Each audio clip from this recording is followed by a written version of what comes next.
It is a long, dusty penance. Cardinal Campeggio has not quite understood how far it really is from the moor to Grafton. The pain now extends from his toe up to his knee, and at the worst times tears form in his eyes, and he can barely speak. Gout knows no mercy. He is hardly able to walk, let alone ride, and must be borne along in a horse litter. If there is no purgatory, as the heretics allege, then surely this will suffice instead. He begs for a halt, and the boys must release the straps which bind the litter to the two horses. 4 of them are needed to carry the litter off the road towards the shade of the trees, and they are clumsy. The fat one fumbles the pole and nearly drops it, causing the poor legate to lurch suddenly towards the earth, crying out in pain and surprise. Red faces, muffled curses, harsh words.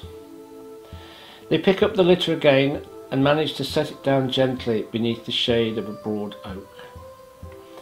Campeggio watches his fellow legate and companion, Cardinal Thomas Wolsey, who requires the wooden steps to be brought forward so that he may dismount from his long-suffering mule.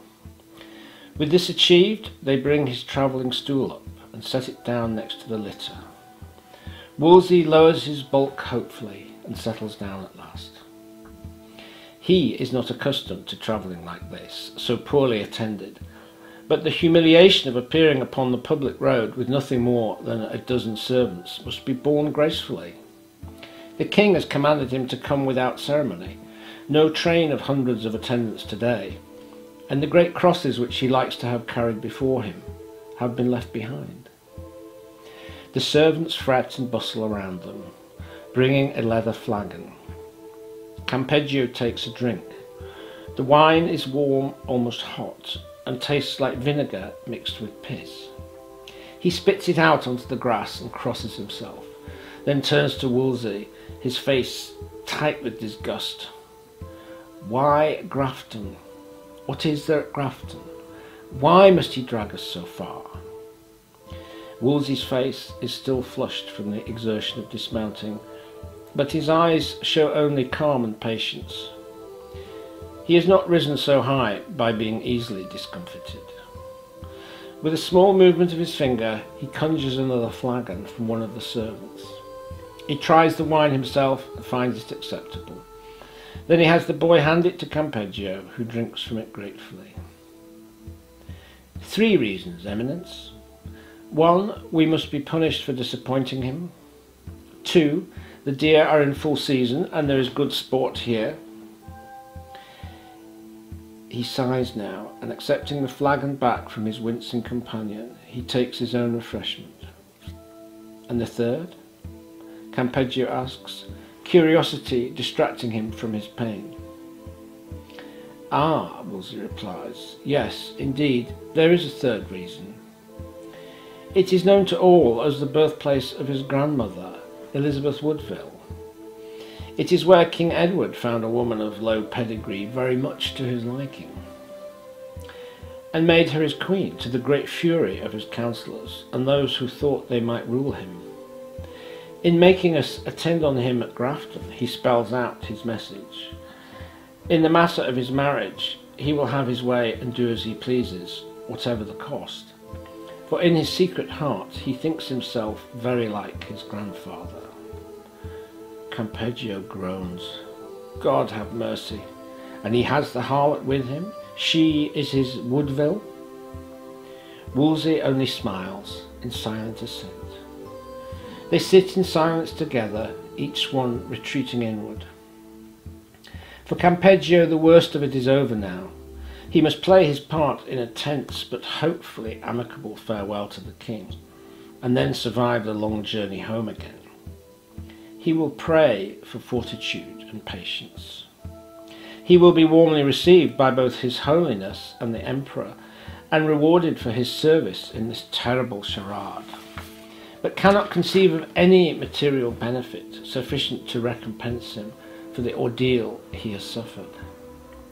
He must grit his teeth against the pain, endure, ride on, get it over with. That is all there is now. Beside him, Thomas closes his eyes and finds a moment of solace among the crumbling towers of his palace of dreams. Here he has exchanged his biretta for the tiara. Here he rules all at last. Here everything has gone in his favour, and those who would have obstructed his progress have been won over or outmanoeuvred. Here he has the power to find for the king and grant him his wish. Here he is the one who may make the dispensation, and there is no impediment that he cannot glide gracefully over.